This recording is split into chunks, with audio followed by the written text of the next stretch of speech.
very well that we were discussing about invitation writing, and in the last video I told you about types of invitation, and I also told you about invitation replies. And in this class we will discuss about formal reply. Are you ready? Let's start. Dear students, पिछले कक्षा में अपन ने चर्चा की थी कि invitation क्या होता है, कितने प्रकार के होते हैं। फिर उसके बाद में अपन ने अपने सिलेबस के अकॉर्डिंग अपन ने दिन किया था कि इनविटेशन के जो रिप्लाईज है वो दो प्रकार से लिखे जाते हैं, एक फॉर्मल रिप्लाई और एक होता है इनफॉर्मल रिप्लाई। उसमें मैंने आपको ये बोला था कि फॉर्मल और इनफॉर्मल रिप्लाई में क्या अंतर है, इसके बारे में अपन ने चर्चा कर ली थी। अब अपन इस वीडियो में अध्ययन करने जा रहे हैं कि फॉर्मल रिप्लाई कैसे लिखा जाता है। प्यारे बच्चों, कोई भी निमंत्रण आता है, कोई भी इनविटेशन आता है, उस इनविटेशन के रिप्लाई दो प्रकार से दिए जाते हैं, एक तो उसको स्वीकार करके, एक उसको अस्वीकार करके। कहने का मतलब है कि एक तो उस पार्टी में अपन लोग जा रहे हैं तब तो वो अपना हो जाएगा एक्सेप्टिंग, अगर नहीं जा रहे हैं किसी कारणवश तब हो जाएगा वो अपना डिक्लाइनिंग। कहने का मतलब है कि फॉर्मल रिप्लाई है वो दो प्रकार से लिखा जाता है, एक है एक्सेप्टिंग और एक है आपका डिक्लाइनिंग।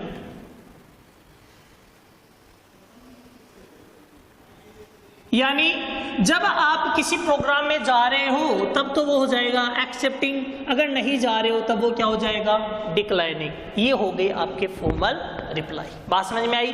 अब अपन चर्चा करते हैं कि फॉर्मल रिप्लाई अपन लोग बनाते हैं तो अपने को क्या करना है, किस किस तरीके से बनाना है, इसकी अपन लोग बेसिकली चर्चा करते हैं। मैं आपको फॉर्मल रिप्लाई वो दो तीन प्रकार से बनाना बताऊंगा, आपको जो अच्छा लगे उस हिसाब से आपको कर लेना है। डियर स्टूडेंट्स, ध्यान से देखना, वर्ड लिमिट 50 वर्ड्स है, ध्यान रखना इस बात का। आप जब फॉर्मल रिप्लाई लिख रहे हो तब आपको सबसे पहले एक नंबर पर क्या लिखना है, मैं कुछ पॉइंट्स के माध्यम से आपको इसको बता रहा हूं। आपको एक नंबर पर याद रख के चलना, एक नंबर पर आपको मिस्टर, मिसेज या मिस, एक नंबर पर द नेम ऑफ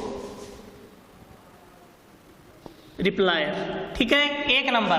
दो नंबर पर आपको लिखना है थैंक्स या थैंक। बात समझ में आ रही है? आगे यहां पे वापस आपको 3 नंबर पर मिस्टर, मिस, मिसेज, ठीक है, द नेम ऑफ रिसीवर।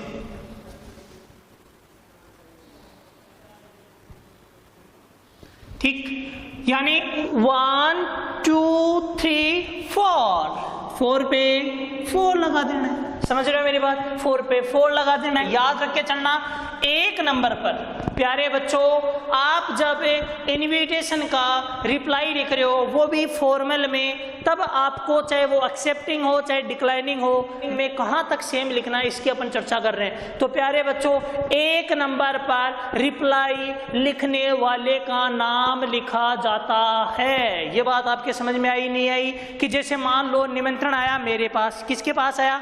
मेरे पास। अब मैं उस प्रोग्राम को मतलब अटेंड कर रहा हूँ या नहीं कर रहा हूँ, अगर कर रहा हूं तो भी रिप्लाई में लिख रहा हूं, नहीं कर रहा हूं तो भी रिप्लाई में लिख रहा हूं। कहने का मतलब है यदि प्रश्न में रिप्लाई लिखने वाले का नाम दिया हुआ है तब तो आप Mr, Miss, Mrs and Mr लगा करके आप लिख दीजिए। यदि नहीं दिया हुआ है तब आप अपना नाम, यदि आप लड़के हो तो लड़के के साथ क्या आ जाएगा? मिस्टर, लड़की के साथ क्या आ जाएगा? मिस, और मान लो कोई शादीशुदा है तो उसके साथ क्या आ जाएगा? मिसेज एंड मिस्टर, जैसे शर्मा, जाट, जो भी है। ओके, कोई दिक्कत? एक नंबर रिप्लाई लिखने वाले का नाम। दो नंबर पर आपको थैंक्स या थैंक लगाना है। प्यारे बच्चों याद रख के चलना, 2 नंबर पर आपको थैंक्स या थैंक लगाना है। कैसे?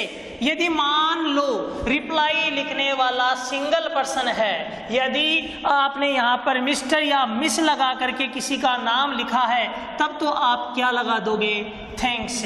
यदि आपने यहाँ पर मिसेज एंड मिस्टर शर्मा जाट जो भी लिखा है तब आप यहाँ पे क्या लगा दोगे, थैंक। समझ रहे हो मेरी बात? याद रख के चलना, एक नंबर पर रिप्लाई लिखने वाले का नाम लिखा जाता है, 2 नंबर पर थैंक्स या थैंक लगाया जाता है। यहाँ पे अपन लोग ये भी कर सकते हैं अगर चाहे तो, थैंक या थैंक्स अ लॉट टू, ये भी अपन लोग लिख सकते हैं इफ वी वांट, यदि हमें चाहे। याद रख के चलना, यानी आपको 2 नंबर पर थैंक्स या थैंक के बाद अ लॉट टू भी लिख सकते हो। अब देखो टू, इसके मतलब क्या है, धन्यवाद किसको दिया जा रहा है, समझ रहे हो मेरी बात? धन्यवाद किसको दे रहे हैं? कार्ड अपने पास आया, अपन धन्यवाद देंगे किसको, जिसने कार्ड भेजा है, यानी रिसीवर। क्या लिख देंगे, रिसीवर, यानी जहां से अपने को निमंत्रण प्राप्त हुआ है उसका नाम अपन लोग कितने नंबर पे लिख देंगे, 3 नंबर पे। ये बात आपके समझ में आई नहीं है अच्छे से? कोई दिक्कत है क्या इसमें? नहीं है ना, कि 1 नंबर पर रिप्लाई लिखने वाले का नाम, 2 नंबर पर थैंक या थैंक्स, 3 नंबर पर जिसको रिप्लाई लिखा जाता है उसका नाम लिखा जाता है। कोई दिक्कत है क्या आपके? कोई दिक्कत नहीं है ना। अब देखो प्यारे बच्चों, इसके बाद में 3 नंबर बात अपन ने कर ली, 4 नंबर पे आपको क्या लिखना है, 4। क्या लिखना है, 4। एकदम इच्छी तरीका बता रहा हूं मैं आपको। 4 नंबर पे आपने लिख दिया 4। उसके बाद में आपको जैसे थैंक या थैंक्स के बाद में यहाँ पे मिस्टर लगा के किसी लड़के का नाम लिखा है तब आप क्या लगा दोगे, हिज। अगर यहाँ पे मिस लगा के किसी लड़की का नाम लिखा है तो क्या लगा दोगे, हर। अगर आपने यहाँ पर मिसेज एंड मिस्टर लिखा है तब यहाँ पे क्या हो जाएगा, डियर। ठीक है, आपने कर दिया 4, हिज, हर, डियर। फिर आपको लिखना है काइंड इनविटेशन। 6 नंबर पे आपको क्या लिख देना है, काइंड इनविटेशन। ये बात आपके समझ में आई नहीं आई कि 1 नंबर पर रिप्लाई लिखने वाले का नाम, 2 नंबर पर थैंक्स या थैंक, 3 नंबर पर मिस्टर, मिस, मिसेज, फिर जिसको अपन लोग रिप्लाई लिख रहे हैं उसका नाम, 4 नंबर पर 1 2 3 4। फिर यहाँ पे आपको अपना जो फ्रेंड है जिसको रिप्लाई लिख रहे हैं, जिसको रिप्लाई लिखा जा रहा है उसका पजेसिव प्रोनाउन आपको यहाँ पे लिखना है, हिज, हर या डियर। फिर आपने लिख दिया काइंड इनविटेशन। कोई दिक्कत है क्या? नहीं है ना। फिर आपको क्या करना है, इसके आगे देखो बेटा, प्लस इसके आगे आपको क्या कर देना है, यहाँ पे आपको कर देना है टू अटेंड, प्लस यहाँ पे हिज, हर, देयर। यदि यहाँ पे हिज है तो टू अटेंड के बाद में भी क्या लिखना है, हिज। यहाँ पे हर है तो यहाँ पे भी क्या आएगा, हर। और यहाँ पे यदि दियर है तो यहाँ पे भी क्या आएगा, दियर। समझ रहे हो मेरी बात? ये आ गया। इसके बाद में to attend, his, her, their. इसके बाद में आपको the name of event, programme, ठीक है, या कोई भी जो पार्टी है उसका नाम आपको यहाँ पे लिख देना है। समझ गए? यानी ये बात ध्यान रख के चलना कि 1 नंबर पर रिप्लाई लिखने वाले का नाम, 2 नंबर पर आपको थैंक्स या थैंक लगाना है, 3 नंबर पर जिसको रिप्लाई लिख रहे हो उसका नाम आपको लिखना है, 4 नंबर पर आपको याद रख के चलना है 4, 5 नंबर पर हिज, हर या दियर, 6 पर काइंड इनविटेशन, और 7 नंबर पर टू अटेंड। फिर वापस आपको हिज, हर, दियर। यदि प्रश्न में आपको दिया हुआ है कि जैसे मान लो प्रश्न में दे दिया कि your friend Sunil, your friends Sunil's birthday party, तो यहाँ पे दे दिया सुनील, तो आपने यहाँ पे क्या लिख दिया बेटा, मिस्टर सुनील। आगे क्या जाएगा सुनील के स्थान पे, यहाँ his, kind invitation, to attend, यहाँ हिज तो यहाँ हिज, यहाँ हर, यहाँ हर, यहाँ दियर, यहाँ दियर। कोई दिक्कत है क्या इसमें? नहीं है ना। फिर the name of event, programme या पार्टी, तो मैंने लिख दिया हिज बर्थडे पार्टी। फिर आपको लगानी है बेटा यहाँ पे डेट, तो डेट के लिए मैंने आपको बोला था क्या लगा दोगे, ऑन, प्लस क्या बता दोगे, टाइम। ठीक है, टाइम के लिए आप लोग क्या लिख दोगे, यहाँ पे आपने लिख दिया एट। ठीक है, प्लस फिर आपको बताना है प्लेस या वेन्यू, आपको वो स्थान बता देना है और उसके लिए आप लोग क्या लिख दोगे, एट। कोई दिक्कत है क्या? नहीं है। इतना काम करने के बाद में याद रख के चलना, आपको साथ साथ में एक बॉक्स भी इसको बनाते जाना है साथ साथ में। इतना काम आपको एक्सेप्टिंग में भी करना है और डिक्लाइनिंग में भी करना है। ये बात आपके समझ में आई नहीं आई? कोई दिक्कत है क्या इसमें कि इतना काम तो कहाँ तक, यहां तक आपको एक्सेप्टिंग में भी करना है, डिक्लाइनिंग में भी करना है। किसमें? फॉर्मल रिप्लाई में। याद रख के चलना, फॉर्मल रिप्लाई के एक्सेप्टिंग और डिक्लाइनिंग में आपको इतना काम तो करना ही है। कोई दिक्कत है इसमें? नहीं है ना। अब मान लो प्रश्न में लास्ट में दिया हुआ है कि right a formal reply accepting the invitation, तब तो आप यहां पे लिख दो, यदि इनविटेशन आपका क्या है, एक्सेप्टिंग है, तब तो आप यहां पे लिख दो बेटा ये लाइन। यदि रिप्लाई लिखने वाला यदि लड़का है तो क्या आ गया, ही। लड़की ने लिखा है तो सी, और बहुवचन में है तो दे। ही, सी या दे, यहां पे आप लोग लिख सकते हो फील्स या feel great pleasure in accepting the invitation। ठीक है। या अपन लोग ये भी लिख देंगे ही, सी या दे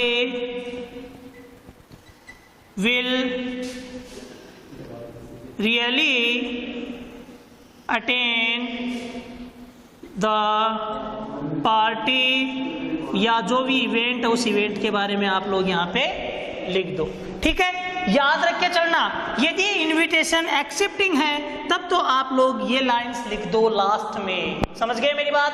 कोई दिक्कत है इसमें? यदि मान लो आपका इनविटेशन क्या है, डिक्लाइनिंग है, इनविटेशन क्या है, डिक्लाइनिंग है, तब आपको यहाँ पर इसके आगे आपको क्या करना है, लगाना है बट। क्या लगा दिया? बट। यदि रिप्लाई लिखने वाला लड़का है तब क्या कर दिया, ही। यदि लड़की ने रिप्लाई लिखा है तो सी। यदि कोई प्लूरल है तो क्या हो जाएगा, दे। ही और सी के साथ में आपको करना है रिग्रेट्स। ठीक है। और दे के साथ क्या करना है, रिग्रेट। ठीक है। फिर इसके बाद जो डिक्लाइनिंग का क्वेश्चन है उसमें ये होगा लास्ट में कि right a formal reply for not being able या फॉर बीइंग अनेबल, या फिर रिग्रेट योर इनएबिलिटी दिया हुआ रहेगा। तो डियर स्टूडेंट्स, यहाँ पे आपको क्या करना है, आपको लिख देना है कि but he, she, they regrets या regret for not being able या फॉर बीइंग अनेबल, या तो ये लिख दो फॉर नॉट बीइंग एबल या फॉर बीइंग अनेबल। आपने कर दिया unable to attend the function. ठीक है। इतना काम आपको कर देना है। But he, she, they regrets या regret for not being able या for being unable to attend the function. इतना काम आपको करना है। आप फंक्शन को अटेंड क्यों नहीं कर रहे हो, कारण बताना पड़ेगा बेटा। तो इसके लिए आप लोग क्या लिख दोगे, ड्यू टू, या तो लिख दो एन अर्जेंट वर्क, या आप लोग लिख दो एन ऑफिशियल वर्क, या आप लोग लिख दो मदर एज हॉस्पिटलाइज्ड। ठीक है। जो भी कारण दिया हुआ वो कारण आप लोग लास्ट में क्या कर दोगे, लिख दोगे। फिर इसके नीचे आपको क्या करना है, थैंक्स फॉर द इनविटेशन, या ही, सी जो भी है, या दे विशेष या wish for great success of the function. यानी आपको याद रख के चलना, नीचे की ओर देखना, दिख रहा है कि आपको अच्छे से। इसमें क्या करना है, यदि इनविटेशन आपका डिक्लाइनिंग है तब आप यहां से शुरू कर दो, but he, she, they regrets या regret for not being able या for being unable to attain the function। फिर इसके बाद में आपको कारण बताना है, उसके लिए आपने लिख दिया due to an urgent work, official work या मदर इज हॉस्पिटलाइज्ड या कोई भी। यहाँ पे ये जरूरी नहीं है कि मदर इज हॉस्पिटलाइज्ड लिखना है। यदि क्वेश्चन में कोई रीजन दिया हुआ है तो आप वो रीजन यहाँ पे लिख दीजिए, नहीं दिया हुआ है तो आप इनमें से कोई भी रीजन लिख दीजिए। फिर लास्ट में आपको लिखना है थैंक्स फॉर द इन्विटेशन या ही सी या दे विशेष या wish for great success of the function. इसको किस में बंद कर दोगे? डिब्बे में बंद कर दोगे। ये तो है बेटा एक तरीका, यानी अपन लोग इस प्रकार से भी फॉर्मल इनविटेशन है उसका रिप्लाई लिख सकते हैं, याद रख के चलना। ये तो है इसका पहला तरीका। अपन अभी बात करेंगे इसके दूसरे तरीके की, लेकिन इसको वापस समझ लीजिए कि जब आप लोग फॉर्मल इनविटेशन का रिप्लाई लिख रहे हो तो सबसे पहले आपको एक नंबर पर रिप्लाई लिखने वाले का नाम लिखना होता है। उससे पहले आपको Mr, Miss, Mrs and Mr आपको लगाना होता है। दो नंबर पर आपको थैंक्स या थैंक लिखना होता है। 3 नंबर पर जिसको रिप्लाई लिख रहे हैं उसका नाम लिखना है, यानी आपके दोस्त का नाम लिखना है जहां से इनविटेशन आया है। 4 नंबर पे आपको फॉर लगाना है। 5 नंबर पर पॉजिटिव प्रोनाउन आपको लिखना है। 6 नंबर पर काइंड इनविटेशन लिख करके आपको to attend plus positive pronoun plus programme का नाम लिखना है, डेट लगानी है, टाइम लगाना है, वेन्यू आपको लगाना है। यदि इनविटेशन आपका एक्सेप्टिंग है तब तो आप लोग ये लाइन्स लिख दीजिए, यदि डिक्लाइनिंग है तब आप ये लाइन्स लिख दीजिए और इसको किस में बंद कर दीजिए? डिब्बे में बंद कर दीजिए। प्यारे बच्चों, आपको ये पहला फॉर्मेट अच्छे समझ में आया है नहीं आया? मैं आशा करता हूं ये फॉर्मेट आपके अच्छे समझ में आया होगा, आपकी कोई दिक्कत नहीं होगी। अगले फॉर्मेट की, यानी कहने का मतलब है कि इसके सेकंड टाइप की चर्चा अपन लोग अगले वीडियो में करेंगे। थैंक्स।